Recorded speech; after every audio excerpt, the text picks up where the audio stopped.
ప్రపంచవ్యాప్తంగా ఎక్కువ మంది మాట్లాడుకుంటున్నటువంటి విషయం ఇరాన్ మాజీ దేశాధినేత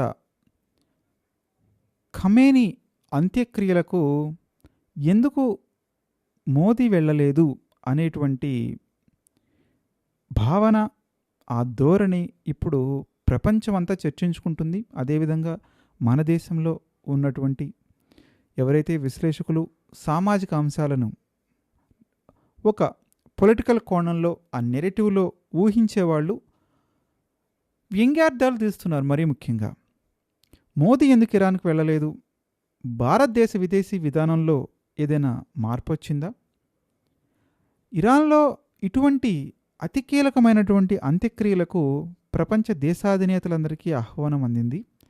భారత ప్రధానమంత్రి నరేంద్ర మోదీకి కూడా ఆహ్వానం వచ్చింది.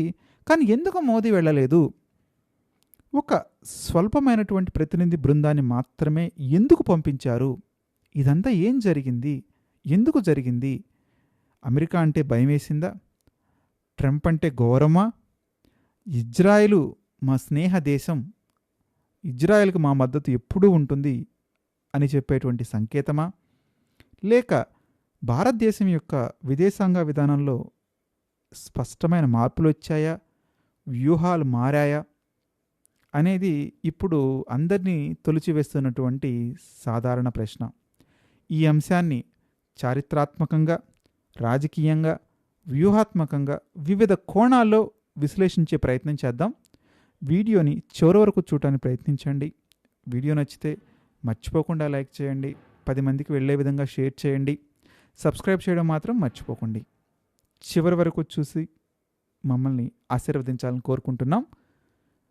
గత 2 సంవత్సరాల క్రితం 2024లో ఇరాన్ అధ్యక్షుడు, విదేశాంగ మంత్రి హెలికాప్టర్ ప్రమాదంలో మరణించినప్పుడు భారత అత్యున్నత స్థాయి ప్రతినిధిగా అప్పటి ఉపరాష్ట్రపతి జగదీప్ ధనకర్ వెళ్ళారు. అది కేవలం సంతాప సభ మాత్రమే కాదు, ఇరాన్తో భారత్కున్నటువంటి అతి ప్రాచీన స్నేహానికి, దౌత్య సంబంధాలకు మూల ప్రతీకగా నిలిచింది. అయితే ఇప్పుడు అదే ఇరాన్ విషయంలో ఎందుకు మార్పు వచ్చింది? ప్రధాని ఎందుకు వెళ్ళలేకపోయారు? సరే, వెళ్ళలేకపోవచ్చు, ఉపరాష్ట్రపతిని పంపొచ్చు కదా. సరే, ఉపరాష్ట్రపతి వెళ్ళలేకపోయారు, లోక్సభ స్పీకర్ను పంపొచ్చు కదా. సరే, లోక్సభ స్పీకర్ కూడా వెళ్ళలేకపోయారు. ఒక రాష్ట్ర గవర్నర్ని, విదేశాంగ శాఖ సహాయ మంత్రిని పంపడం వెనక ఉద్దేశం ఏంటి, ఏమై ఉండొచ్చు అనేది ఇప్పుడు ప్రపంచం ముందున్నటువంటి ప్రశ్న. ఈ ప్రభావం అమెరికా, ఇజ్రాయెల్ దేశాల మధ్య స్నేహానికి కారణం కావచ్చా అనేది కూడా చాలామంది వివరిస్తున్నారు. కానీ విమర్శకుల అభిప్రాయాన్ని చాలా లోతుగా పరిశీలించినప్పుడు ఇరాన్పై ఇజ్రాయెల్, అమెరికా ఒత్తిడి పెరుగుతున్నటువంటి సమయంలో భారత్ చాలా స్పష్టమైన సందేశాన్ని ఇవ్వటానికి ఇష్టపడలేదు. మేము మీతోనే ఉన్నాం, లేదా మేము మీతోనే లేం అనే సందేశాన్ని ఇవ్వటానికి ఇష్టపడలేదు.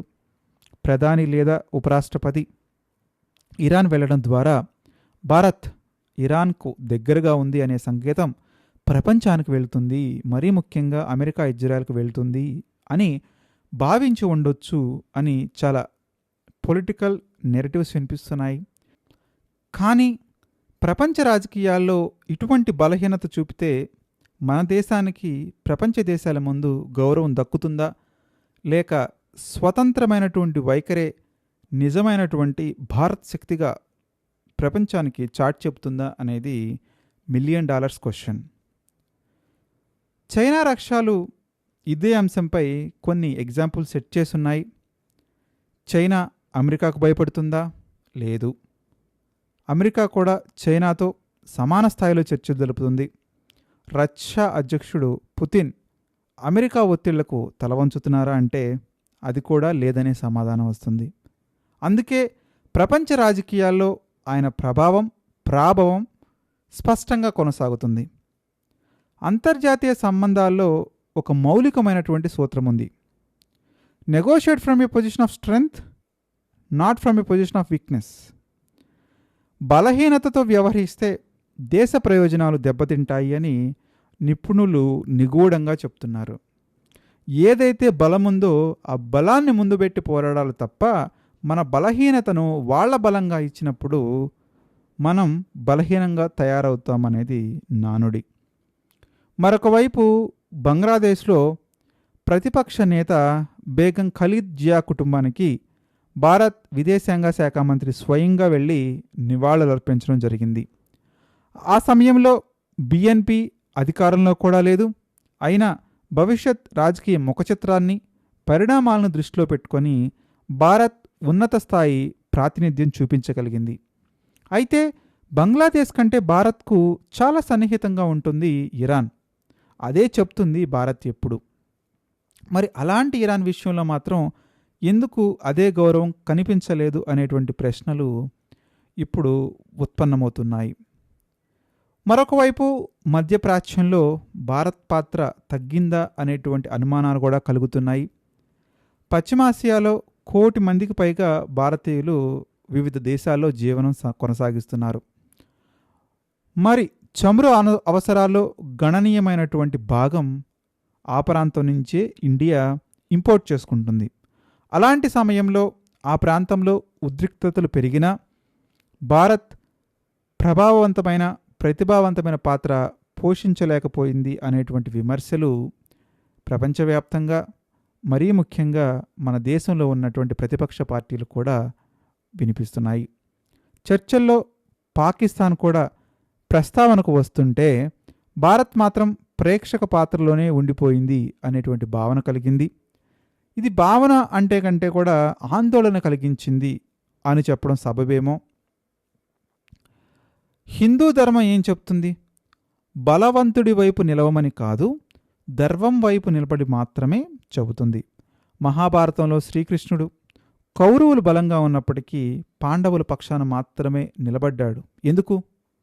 బంధుత్వం కోసం కాదు, అధికారం కోసం కాదు, ధర్మం పాండవుల వైపు ఉంది కాబట్టి శ్రీకృష్ణుడు పాండవుల వైపు నిలబడ్డాడు.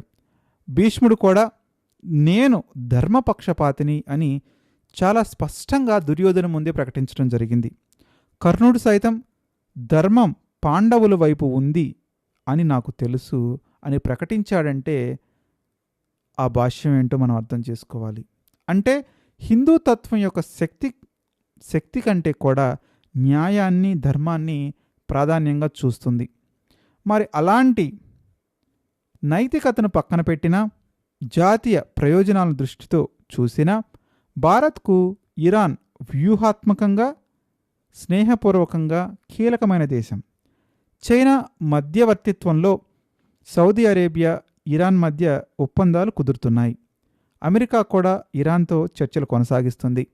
అలాంటి సందర్భంలో ప్రస్తుత పరిస్థితుల్లో భారత్ తన సాంప్రదాయ స్నేహబంధాలను దూరం చేసుకోవటం భవిష్యత్ ప్రయోజనాలకు అనుకూలమా, వ్యతిరేకమా అనేటువంటి ప్రశ్నలు ఇప్పుడు ఉత్పన్నమవుతున్నాయి.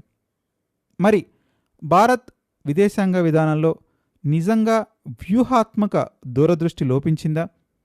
అమెరికా, ఇజ్రాయెల్ ప్రభావమే ఈ నిర్ణయాలకు ముఖ్య కారణమా?